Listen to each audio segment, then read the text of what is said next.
فالحنيفية هي الدين القيم، وهي التي أمرنا الله بها نحن المسلمين.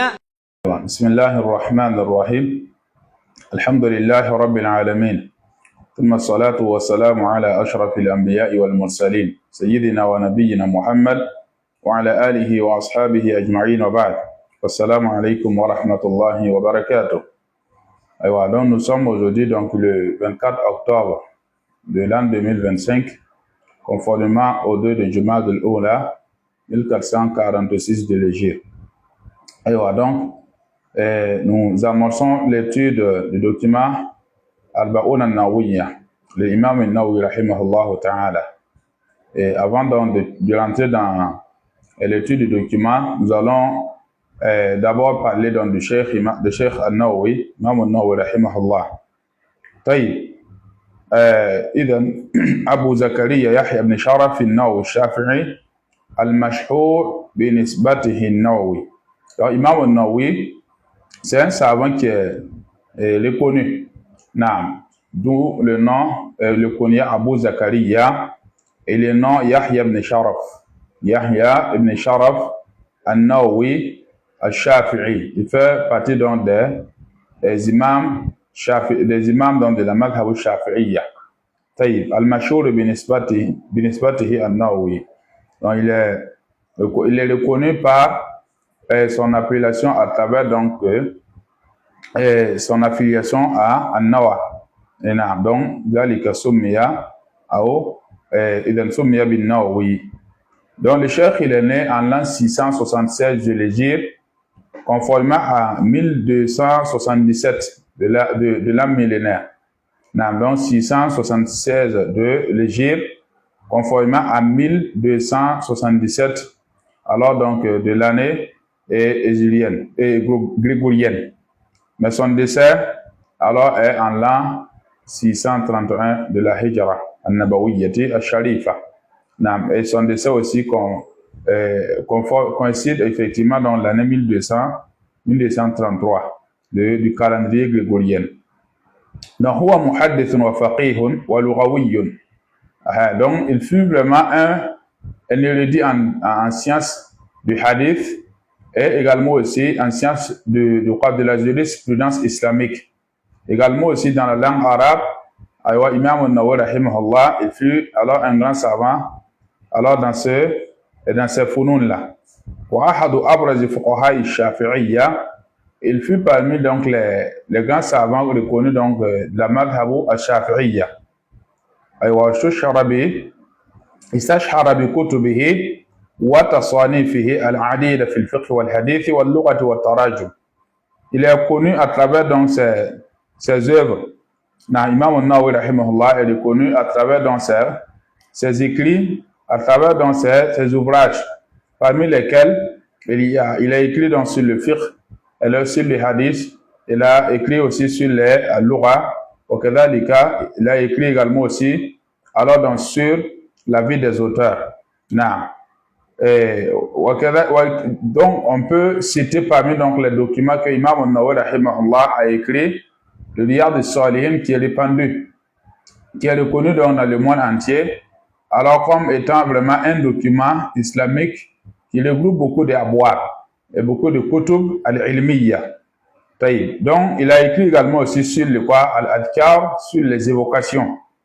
Wal-arba'in al-nawiyya, et le document alors nommé al-ba'oun al-nawiyya, dans lequel il a alors donc écrit donc regroupé 48 hadiths du prophète alayhi salatu wassalam.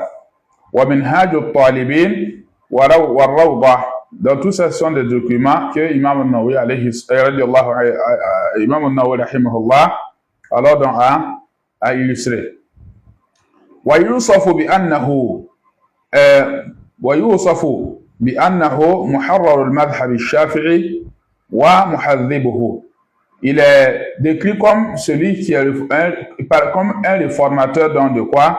De la madhhab al-Shafi'iyya. Il est décrit comme réformateur donc de quoi? De la madhhab al-Shafi'iyya, la madhhab de l'imam al-Shafi'i, rahimahullah ta'ala. Wa yulaqabu an-Nawawi bi Shaykh al-Shafi'iyya.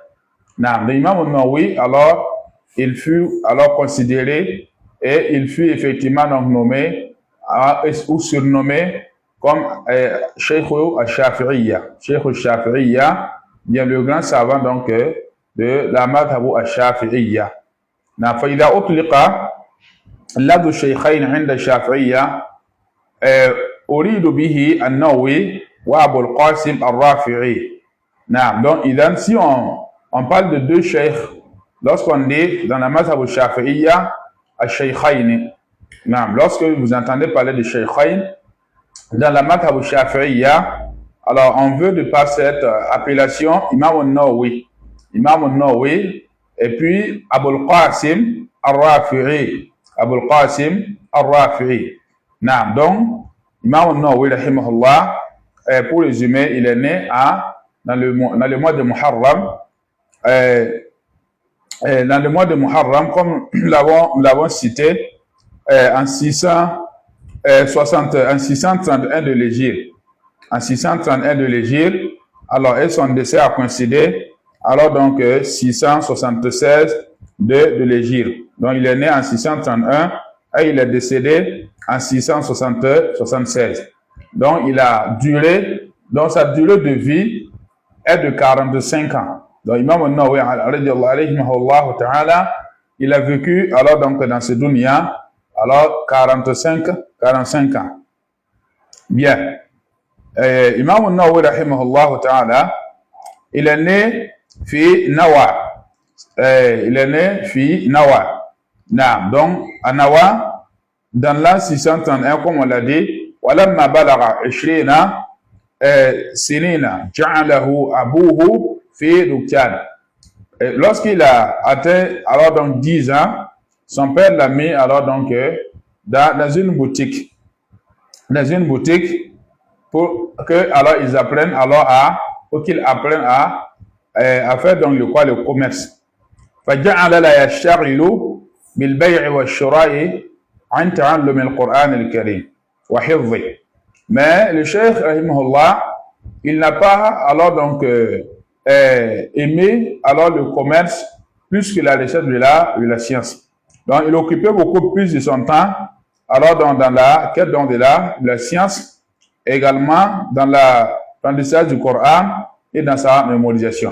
Hatta khatama al-Qur'ana wa qad qaraba al-bulugh. Jusqu'à ce qu'il a terminé donc le Coran lorsqu'il s'approchait donc à l'âge de la puberté. Wa makatha fi baladihi Nawa hatta balagha at-thamina ashar min umri. Il est resté dans sa localité à Nawa jusqu'à atteindre alors 18 ans. ثم ارتحل إلى دمشق. Après, il a voyagé vers la Syrie qui est Dimashq. قدم النووي دمشق سنة 649 للحجرة. Donc il est allé à Dimashq dans l'an 649 de l'Hégire. فلازم مفتي الشام. Il est resté alors un temps avec le mufti alors dans le Sham à cette époque, Abdurrahman ibn Ibrahim al-Fazari, wa ta'allama minhu. Et il a appris dans ce mufti-là. وبقى النووي في دمشق نحو من 28 سنة. Donc il a duré effectivement à Dimashq.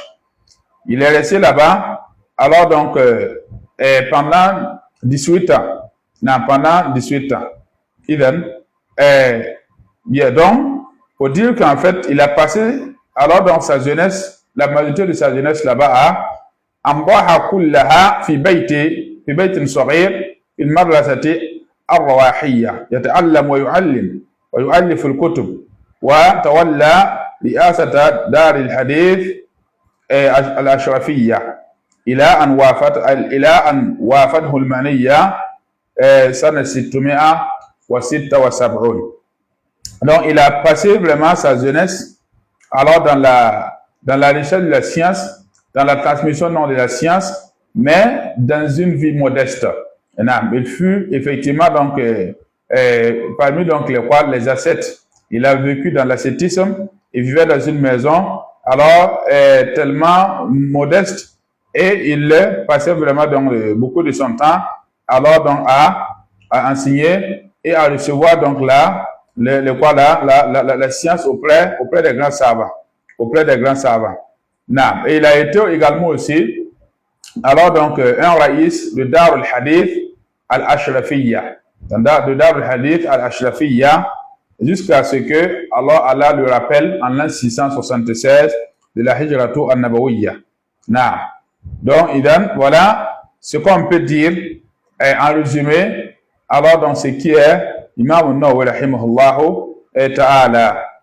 Bien, donc, cet imam, alors les savants ont parlé beaucoup de sa vie, mais il faudra noter que en fait, ce qui est plus important, c'est de savoir que c'est quelqu'un qui a occupé toute sa jeunesse dans la quête de la science. Il a mémorisé le Coran avant d'atteindre la puberté et il a voyagé pour apprendre alors donc de ces grands savants. Et Allah l'a facilité également aussi. Alors donc, ces œuvres utiles, c'est-à-dire le fait qu'il a illustré des documents et de même, Allah subhanahu wa ta'ala, il a accordé effectivement à Imam al-Nawawi l'amour de la science et la propagation de cette science-là. Bien, Imam al-Nawawi, il a vécu 45 ans dans ce monde-là et quand il décéda, il n'a laissé alors aucune femme ni aucun enfant. Et certains savants disent qu'à l'approche de sa mort, ses élèves l'ont demandé « Qu'avez-vous laissé comme qu'est-ce qui vous a empêché de vous marier ?» Il a dit sincèrement « La science, la recherche de la science, alors on l'a tellement préoccupé qu'il a oublié alors ce volet-là, ce volet mariage. » Bien, donc, et certains également aussi disent que Imam al-Nawawi rahimahullah, à un certain moment, il n'avait plus effectivement donc il dormait plus sur une natte précise comme ça. Voilà, ou alors à chaque fois qu'il voulait, il dormait toujours alors dans le lieu où il étudiait. Voilà, à chaque fois, c'est à travers, il étudiait jusqu'à ce que le sommeil alors donc le trouve. Yeah, donc pour dire que c'est pas effectivement un savant qui a vécu vraiment dans le luxe ou qui a effectivement donc exploité dans sa vie vraiment dans la quête donc, de ce bas monde et Allah subhanahu wa ta'ala l'a élevé. Et Allah subhanahu wa ta'ala l'a élevé et il a permis à Imam al-Nawawi vraiment donc de faire quoi, de laisser des traces profitables. Voilà aujourd'hui Kitab al-Riyad al-Salihin qui est répandu dans le monde entier et qui est parmi les documents les plus populaires des documents islamiques. Il y a aussi ce qu'on va étudier d'ici là, Kitabu Arba'oun al-Nawawi. Arba'oun al-Nawawi, qui est un document vraiment dans lequel il a regroupé 42 hadiths du prophète alayhi salatu wassalam. Donc Allah subhanahu wa ta'ala accorde sa miséricorde à Imam al-Nawawi, qu'Allah subhanahu wa ta'ala l'élève en rang dans le paradis, alors qu'il pardonne ses fautes, alors qu'il fasse que nous soyons tous des amoureux de cette science et qu'il nous accorde tous la science utile, qu'il nous fasse vivre vraiment dans la recherche de la science et qu'il retire nos âmes vraiment dans la pleine soumission et qu'Allah nous réunisse tous dans son firdaus et qu'il expie tous nos péchés et qu'il pardonne tous nos savants qui nous ont précédés et qu'il fasse que nous soyons utiles aussi à la communauté. Qu'il fasse que nous soyons utiles à nous-mêmes et à la communauté en termes donc de la recherche de la science et de sa propagation. Et qu'il nous accorde tous vraiment donc la sincérité et le ikhlas dans sa religion, dans son adoration. Innahu waliyu dhalika wal qadiru alayh. وفقنا الله جميعا وسدد الله سبحانه وتعالى خطانا ونسأل الله سبحانه وتعالى أن يرزقنا علما نافعا وأن يرزقنا يعني الثبات على الحق وأن يتوفنا جميعا وهو راض عنا إنه ولي ذلك والقادر عليه سبحانك اللهم وبحمدك نشهد أن لا إله إلا أنت نستغفرك ونتوب إليك. نقول بيننا وبينكم السلف، بيننا وبينكم